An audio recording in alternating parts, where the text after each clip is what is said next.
Podia uma pergunta silenciar uma sala inteira, suspender o ar nos pulmões de 200 pessoas. Lia Ferreira ia descobrir. O microfone, frio na sua mão trêmula, parecia um peso morto. Em frente, no púlpito da aula magna da Faculdade de Letras da Universidade de Lisboa, a doutora Amara Oliveira, resplandecente num cafetã de seda cor de açafrão que parecia captar toda a luz do histórico salão, sorria com a benevolência ensaiada de quem acabara de proferir verdades incontestáveis sobre ética e a urgência de novas vozes críticas no panorama acadêmico. A voz de Lia, quando finalmente saiu, foi pouco mais que um sopro. Doutora Oliveira, obrigada pela sua palestra e pelo seu apreço, pelo trabalho de Cassandra. Um murmúrio percorreu a audiência.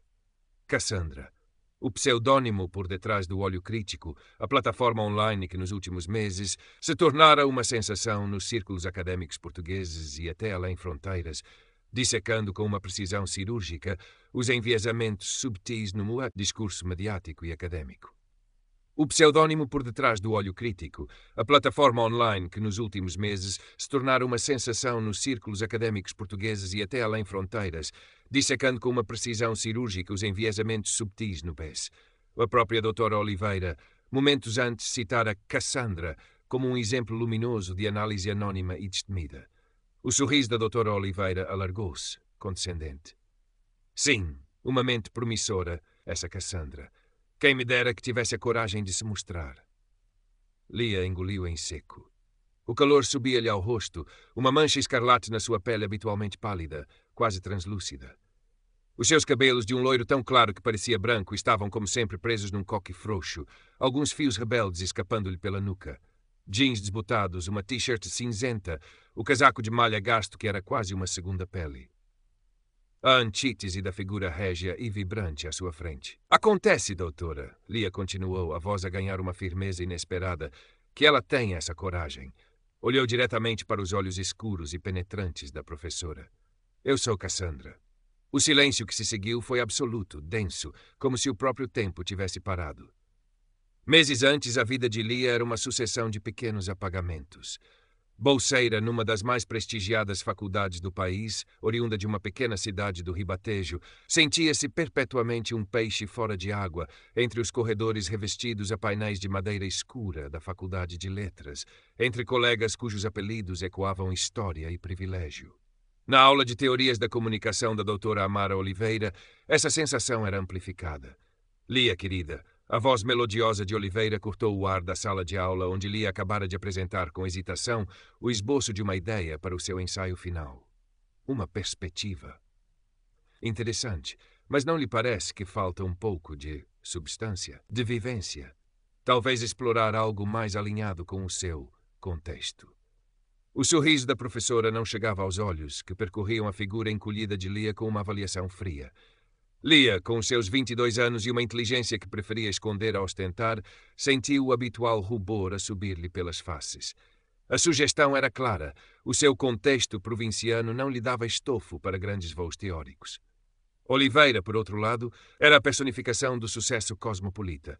Negra, elegante, com um discurso articulado sobre pós-colonialismo e justiça social que lhe granjeara fama e respeito. Era uma das estrelas da Academia Portuguesa. Naquela noite, no seu quarto alugado e minúsculo na moraria, com vista para um emaranhado de telhados e antenas, Lia abriu o portátil. O brilho do ecrã era a única luz. Ali ela não era a Lia Ferreira apagada e hesitante. Ali ela era Cassandra, a voz por detrás do Olho Crítico. Com dedos ágeis, começou a desmontar, ponto por ponto, um artigo recente de um influente comentador político, expondo as falácias e os preconceitos velados com uma clareza implacável. Era o seu refúgio, o seu poder secreto. A plataforma, iniciada quase como um diário de frustrações intelectuais, começara a ganhar leitores, depois seguidores, e agora era citada em debates online e até em alguns trabalhos acadêmicos. Ninguém sabia quem era Cassandra, e Lia preferia assim. Rui, o seu único amigo na faculdade, um rapaz de óculos e ar permanentemente preocupado, mas com um coração de ouro e um talento nato para a informática, era o único que suspeitava da intensidade da vida interior de Lia.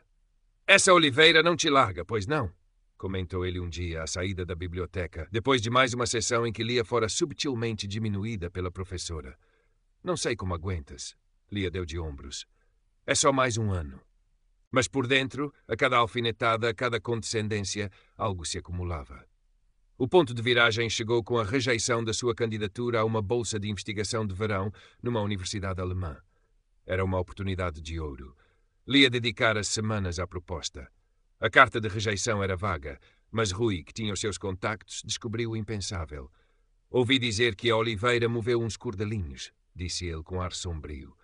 Parece que tinha outro candidato em mente. Dias depois, ao cruzar-se com Lia no corredor, a doutora Oliveira sorriu-lhe, magnânima. Ah, Ferreira, soube da bolsa. Uma pena. Mas compreenda, querida, procurava um perfil mais dinâmico, mais cosmopolita. Naquele instante, a resignação de Lia estilhaçou-se. O olhar da professora, a forma como pronunciara cosmopolita, como se Lia fosse um espécime exótico de uma província remota, acendeu uma chama fria dentro dela. Não era apenas injustiça. Era crueldade disfarçada de sofisticação. Rui, disse ela nessa noite, a voz baixa, mas firme, preciso da tua ajuda. Preciso de provar o que ela faz. Rui inicialmente hesitou. Amar Oliveira era uma figura intocável, mas a determinação nos olhos habitualmente baixos de Lia convenceu-o. Ok, disse ele. O que é que tens em mente? Começaram a documentar.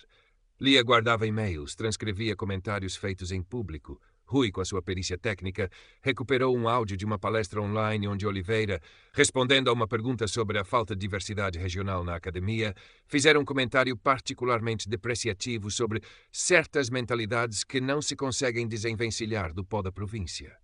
Não mencionava Lia, mas o alvo era claro. Entretanto, como Cassandra, Lia publicou uma análise demolidora sobre as dinâmicas de poder no meio acadêmico, usando exemplos anônimos mas reconhecíveis. O artigo tornou-se viral. Num dos seus seminários, a própria doutora Oliveira, para espanto de Lia e Rui, citou-o. Vejam, disse ela, com um ar de quem descobre um diamante. Até anonimamente surgem vozes de uma lucidez notável. Esta Cassandra tem um futuro, se algum dia decidir sair das sombras. Lia sentiu um arrepio. A ironia era quase palpável. Tentou os canais formais. O provedor do estudante ouviu-a com simpatia distante. Prometeu averiguar, mas Lia sabia que nada aconteceria. Ninguém queria confrontar a doutora Oliveira. A professora, por sua vez, parecia ter farejado a resistência silenciosa de Lia. As suas críticas tornaram-se mais ácidas, as suas exigências académicas mais irrazoáveis. Chegou a sugerir, numa reunião de orientação, que talvez Lia não tivesse o perfil para continuar no mestrado. Foi então que Lia viu o cartaz da grande conferência anual da faculdade, Ética e Novas Narrativas na Era Digital. Oradora principal, doutora Amara Oliveira. O palco estava montado. É aqui, Rui, disse Lia, mostrando-lhe o cartaz. É aqui que tudo vai acontecer. As semanas seguintes foram de uma intensidade febril. Lia e Rui prepararam cada detalhe. Rui montou uma apresentação discreta, mas impactante, sincronizando os documentos, os áudios, os excertos do olho crítico. Lia ensaiou a sua intervenção vezes sem conta, lutando contra o nó de medo que lhe apertava o estômago. E se falhasse? E se Oliveira, com a sua retórica imbatível, esmagasse? E se ela tentar virar o jogo? Perguntou Rui uma noite, enquanto reviam o plano. E se ela disser que te estava a testar, a fortalecer? Lia pensou nisso. Era exatamente o tipo de manobra que Oliveira usaria. Tens razão, disse ela. Preciso de algo irrefutável, algo que ela não consiga distorcer. Lembrou-se de um ficheiro áudio que guardara, uma conversa particularmente cruel de Oliveira com outro aluno que lhe fora confiada em segredo. Era arriscado, mas podia ser a sua cartada final. A manhã da conferência chegou, cinzenta e úmida, típica de um novembro lisboeta. A aula magna estava repleta. Professores, alunos, alguns jornalistas da área da educação. Lia sentou-se numa das últimas filas, o coração a bater descompassado. Rui, ao seu lado, deu-lhe um aperto discreto no braço. A doutora Amara Oliveira subiu ao púlpito sob uma ovação. Falou com a sua eloquência habitual sobre a importância da transparência, da justiça, da necessidade de desafiar as estruturas de poder opressoras. E, mais uma vez, elogiou Cassandra. Uma voz anônima que nos obriga a olhar para as nossas próprias contradições, disse ela, com um sorriso que Lia agora via como puramente performativo. Chegou o período de perguntas e respostas. Várias mãos se ergueram. Lia respirou fundo. Era agora ou nunca. Levantou a sua. E então o momento. Eu sou Cassandra. O choque na sala foi elétrico. Todos os olhares se viraram para Lia. A rapariga pálida e quase invisível, que ousava reclamar a autoria da mais incisiva crítica anónima do momento. No ecrã gigante atrás do púlpito, a pedido de Lia e com a ajuda de Rui na cabine de som, surgiu a página de login do Olho Crítico. Lia introduziu as suas credenciais. A página de administração abriu-se, inconfundível. A doutora Amara Oliveira estava lívida. O seu sorriso congelara-se numa máscara de incredulidade. Com uma calma que não sentia, Lia começou a sua exposição. A doutora Oliveira falou eloquentemente sobre ética e a importância de desafiar o poder. E eu concordo. É por isso que o Olho Crítico existe. No ecrã surgiram e-mails, transcrições, o áudio da palestra online. A própria metodologia analítica do Olho Crítico era agora usada para dissecar as ações da professora, o contraste gritante entre o seu discurso público e o seu comportamento privado.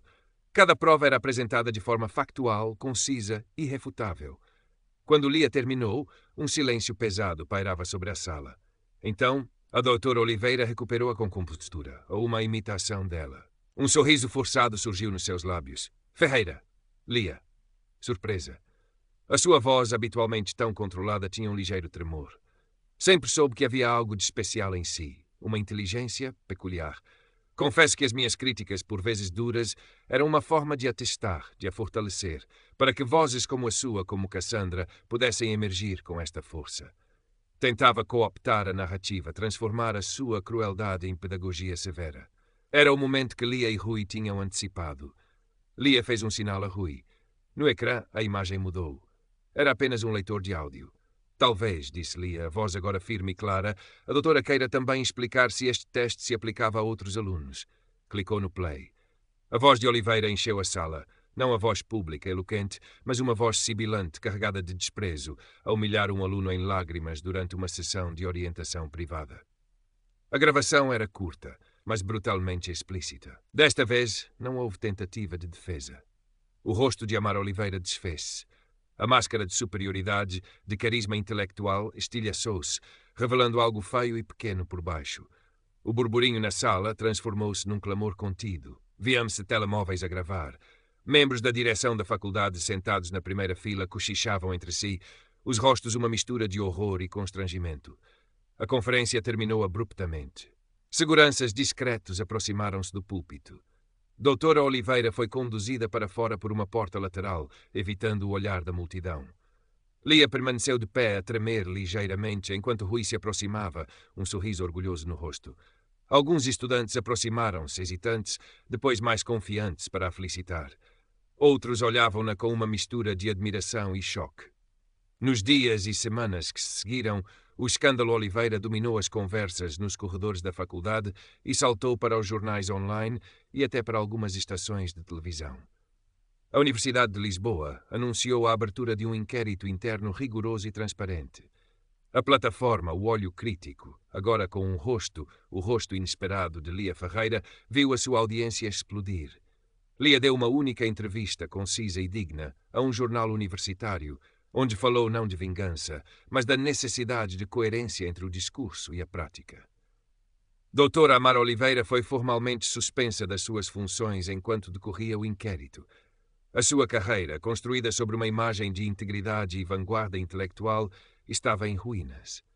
Não haveria prisão, não haveria um julgamento formal como nos tribunais, mas era uma morte profissional e social, talvez mais dolorosa para alguém que vivia da sua reputação. Lia, no seu quarto, sentia um misto de exaustão e um alívio